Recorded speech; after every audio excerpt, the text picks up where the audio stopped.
কলকাতার নিউ টাউনের সঞ্জীবা আবাসনের BU-56 ফ্ল্যাটের সেপটিক ট্যাঙ্ক থেকে কিছু মাংস উদ্ধার করেছে পশ্চিমবঙ্গের CID। ধারণা করা হচ্ছে এটি ঝিনাইদহ 4 আসনের সংসদ সদস্য আনোয়ারুল আজিম আনারের মরদেহের খণ্ডিত দেহাংশের মাংস।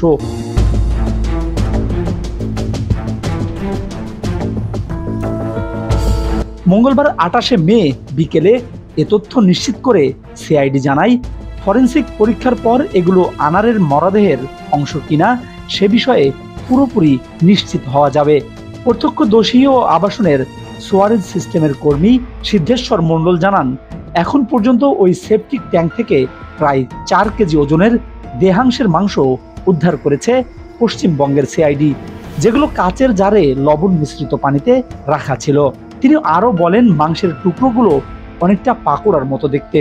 এছাড়া CID জানায়, মাংসের অংশগুলো কসাই জিহাদ ওয়াশরুমের কমোডে ফেলে দিয়েছে বলে আগেই স্বীকার করেছিলেন।